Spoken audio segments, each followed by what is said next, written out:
The garage smelled like grease, hot metal, and cheap coffee, a scent that should have been routine, familiar even, but today, something about it felt different.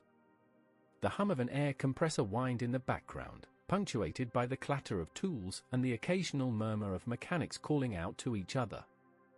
The radio in the corner crackled with some old rock song, barely cutting through the noise of the shop. I leaned against the counter, tapping my fingers against the scratched-up surface while waiting for my usual mechanic, Wes, to finish up with his previous customer. Wes had been my go-to guy for years, reliable, easygoing, never one to talk more than necessary. Just a guy who knew his way around an engine. But lately, something had shifted. At first, I thought I was imagining it. The way his eyes lingered a little longer, how his voice dropped just slightly when he talked to me. The way he stood too close when he didn't need to. And then, last week, he did something that I haven't been able to stop thinking about. It wasn't much, just a touch. Barely noticeable. A simple brush of his fingers against mine when he handed me my keys. But it wasn't an accident. I knew that because he held on, just for a second too long.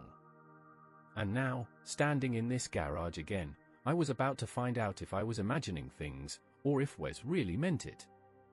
The shop felt busier than usual, and the summer heat didn't help. The big industrial fans positioned at the entrance barely made a dent in the thick, humid air, making my shirt cling to my skin. I rolled up my sleeves, glancing around, trying to act casual. A younger mechanic struggled with a rusted bolt on an old sedan a few feet away, cursing under his breath, while another laughed at his misfortune. The easy camaraderie of the shop should have felt normal, but I couldn't shake the awareness prickling at the back of my neck. Then Wes walked out from under the hood of another car, wiping his hands on a grease-stained rag, and I immediately felt that buzz in the air, the kind of static before a storm. He hadn't even looked at me yet, and already, something in my gut twisted. "Hey," Wes said, tossing the rag onto a nearby toolbox. "You're back already? You miss me or something?" I let out a short laugh, shaking my head. "Nah, man. Just need the oil changed before I drive out this weekend." Wes gave me a slow, knowing smile. "Sure. We'll call it that." I blinked. What was that supposed to mean? He nodded toward my car. "Pop the hood." I followed him to the car, pushing down the weird feeling creeping up my spine. This was normal. Routine. Nothing had changed. But when I lifted the hood, Wes stepped in behind me, close enough that I felt the heat of him against my back. I froze. His hand came up, resting on my shoulder, not firmly, but just enough to make me hyper-aware of every inch of space between us. "Relax," he murmured, reaching past me to point at something inside the engine. His voice was lower, quieter, like he was saying something more than just car instructions. I should have moved. Stepped away. Done something to break whatever this was. But I didn't. And neither did he. The heat of Wes standing behind me wasn't something I could ignore. The moment stretched longer than it should have, long enough for my mind to start racing. Was I imagining this? Or was he doing this on purpose? I swallowed hard, my fingers tightening against the edge of the hood as he pointed at something in the engine, his voice low and even. "See that?" he asked, his breath practically grazing my ear. "Looks like you've got a slow leak." I nodded, but honestly? I had no idea what he was talking about. My focus wasn't on the engine, it was on how close he was, how his arm brushed against mine as he reached in, the solid weight of his presence pressed just slightly against my back. It would have been easy to step away, to create space, but I didn't. And neither did he. Wes let the silence stretch between us, like he was testing something, waiting to see if I'd react. When I didn't move, he let out a slow breath, his fingers curling around the edge of the hood just beside mine. "You're quiet today," he murmured. I huffed out a nervous laugh. "Just thinking." "Yeah?" He tilted his head slightly, and I felt him looking at me, his gaze heavy, searching. "What about you?" I didn't say it out loud, but the thought hit me so fast and hard that I almost flinched. Instead, I cleared my throat, trying to sound casual. "Just hoping this doesn't cost me an arm and a leg." Wes let out a soft chuckle, shaking his head. "Relax. I'm not gonna scam you." Then, after a beat, he added, "I take care of my regulars." There was something about the way he said it that made my stomach tighten. Regulars. That was all I was, right? A repeat customer. Someone who brought his car in every few months for routine maintenance. There was nothing unusual about that. So why did it feel like this moment meant something? The garage noises faded into the background, the hum of the air compressor, the distant clang of metal on metal, the occasional bursts of laughter from the other mechanics. But here, under the hood of my car, it felt like we were standing in some kind of bubble. Then Wes moved, just slightly. His shoulder brushed against mine as he leaned in closer, his fingers reaching toward something inside the engine. And then, before I could even process it, his hand landed on my waist. It was light. Barely there. But it was there. I froze. Wes didn't move away. If anything, his fingers flexed, just for a second, like he was gauging my reaction. My pulse hammered in my ears. This wasn't an accident. There was no way this was an accident. I should have said something. Stepped back. Laughed it off. Anything. But I didn't. And neither did he. Instead, he let his fingers linger, his touch firm enough to feel intentional, yet light enough that I could walk away if I wanted to. It was a silent challenge, a line drawn in the air between us, daring me to acknowledge it. The question wasn't just about what was happening. It was about whether I was going to pretend it wasn't. The weight of his hand on my waist lingered, light but undeniable. A simple touch, something that should have been nothing, but this wasn't nothing. It was deliberate. It was a test. My breath felt trapped in my throat, my pulse hammering against my ribs. This wasn't an accident. I should have pulled away. That's what normal people do, right? Pretend it didn't happen, shift back a step, change the subject. Act like I wasn't suddenly hyper-aware of every single inch of space between us, or lack of space, in this case. But I didn't move. And neither did he. Instead, Wes's fingers flexed just slightly, just enough for me to notice. "You good?" His voice was low, barely more than a murmur, but I could hear the edge to it. Like he was asking a different question entirely. I swallowed, my mouth suddenly dry. "Yeah. Just, yeah. Smooth. Real smooth." He didn't pull back immediately. Instead, he let a few more heavy seconds pass, the air between us thick with something I wasn't ready to name. Then, just as slowly as it happened, he let his hand slip away. But the feeling didn't leave with it. I exhaled, trying to shake off the sudden heat crawling up the back of my neck. So, the leak," I said, forcing my focus back on the car. Wes smirked like he knew exactly what I was doing, but he played along. "Yeah, right," he said, his voice settling back into something casual, too casual. He reached into the engine, tapping a spot near the coolant hose. "You see this here?" I didn't. I was still trying to remember how to breathe properly. He let out a small chuckle. "Come here," he said, and before I knew it, his hand was back, this time on my forearm, guiding me closer. My skin burned under his touch. "You gotta look at it from this angle," he murmured, shifting beside me, his chest nearly pressing against my back now. This time, I knew exactly what was happening. And so did he. I could feel the warmth of him against me, could feel his breath just near my ear. He didn't move away. Didn't rush. And neither did I. It was a slow, drawn-out moment, the kind where everything else fades out. The sound of the shop, the workers, the occasional car horn from the street. None of it mattered. Just Wes. Just the way he leaned in a little too close. The way his fingers curled around my wrist for a second too long. The way my body refused to move away. Then, he did it. It wasn't much, just a shift, just a brush of his nose against the edge of my jaw. Barely there. A ghost of a touch. But it was enough. Enough to send a shockwave straight through me.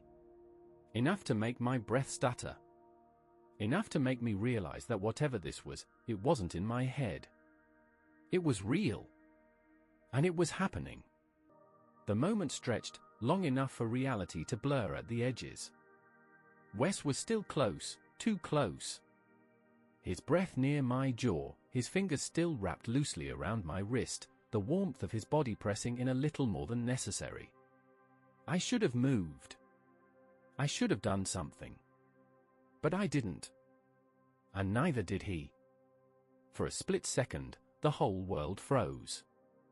Then, just as deliberately as before, he leaned in again. It wasn't a kiss. Not really.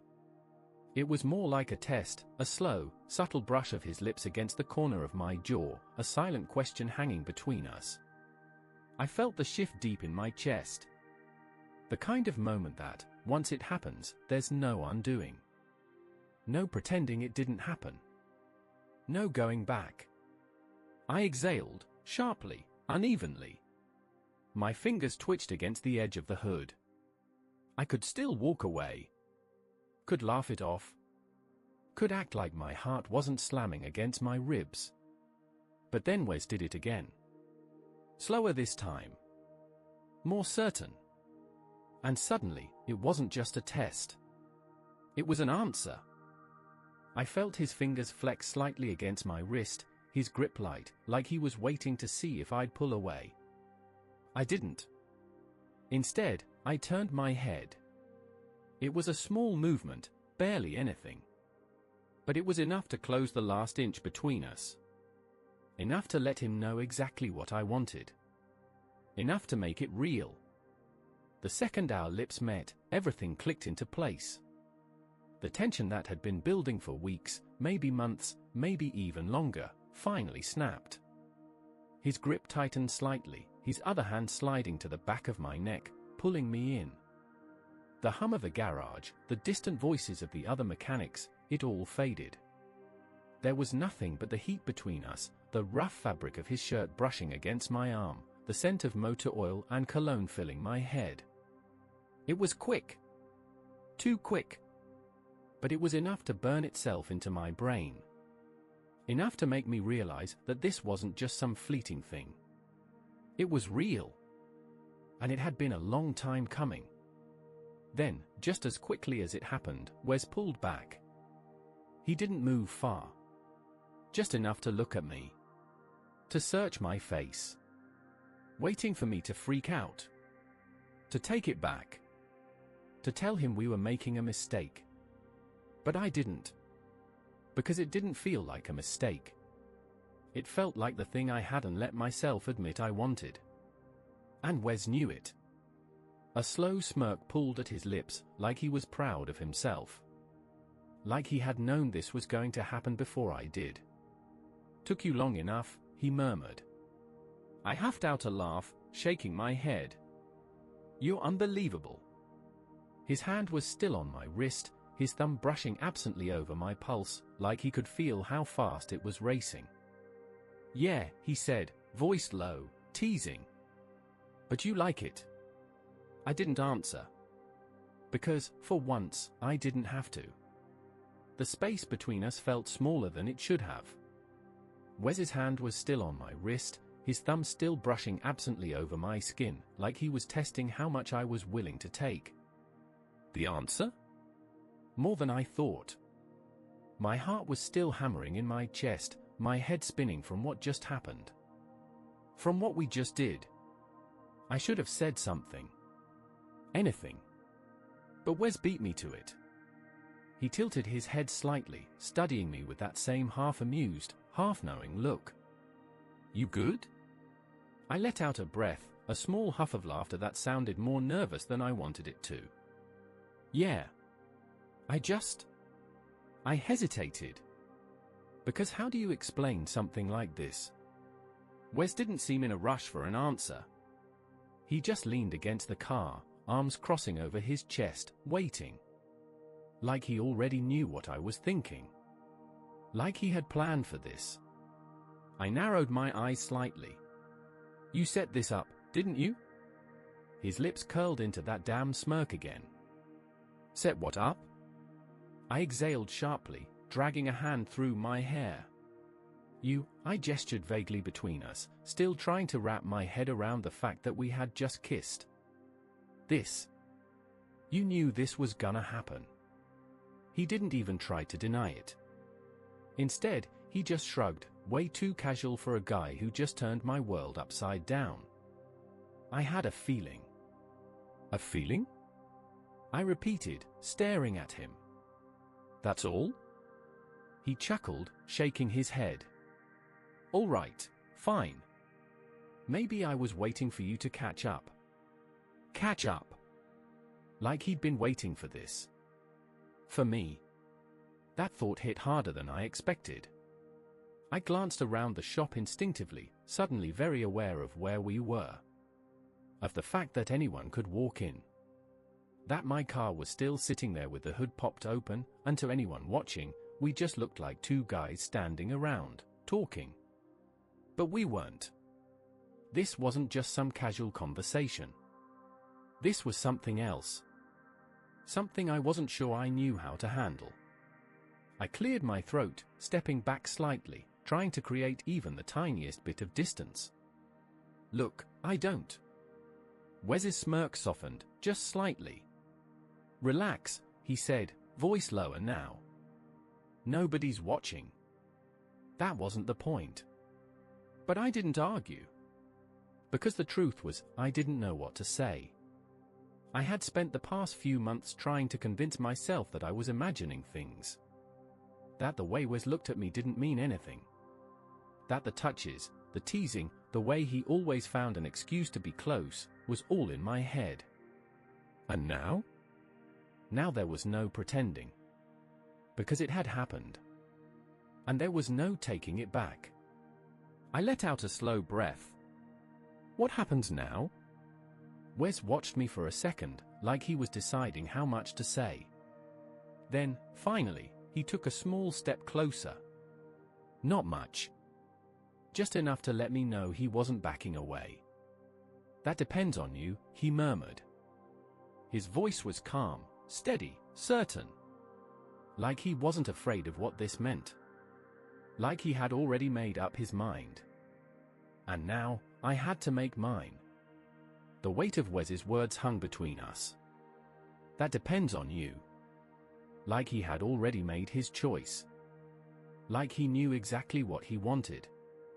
And now, it was on me. I exhaled slowly, still trying to process everything. The shift. The kiss. The way my skin still tingled where he had touched me. The fact that I had wanted it. That I still wanted it. But wanting something and actually doing something about it were two very different things. Wes wasn't rushing me. He just stood there, arms crossed, waiting. Like he had all the time in the world. Like he already knew my answer. And maybe he did. Because if I was being honest with myself, I had already decided. I just hadn't admitted it out loud yet. I glanced around the shop again, instinctively checking for prying eyes, but nobody was paying attention to us. Nobody knew what had just happened. It was just me and Wes. Just this moment. I swallowed hard, my voice quieter than I meant it to be. "And if I say yes?" Wes's smirk faded, replaced by something softer. More certain. "Then we stop pretending," he said simply. The word sent a strange thrill through me. Because that's exactly what I had been doing. Pretending. Pretending that I didn't notice the way Wes looked at me differently than he looked at anyone else. Pretending that I didn't feel that pull between us every time we were close. Pretending that I didn't want this. And now, I was out of excuses. I let out a shaky breath. Okay. One word. That was all it took. Something flickered in Wes's eyes, satisfaction, maybe. Relief. Like he had been waiting for this exact moment. His hand came up, fingers brushing against my arm. Barely there, but enough. Enough to make my pulse skip. Enough to let me know that this wasn't just some heat-of-the-moment mistake. This isn't gonna be easy, I muttered, my voice lower now.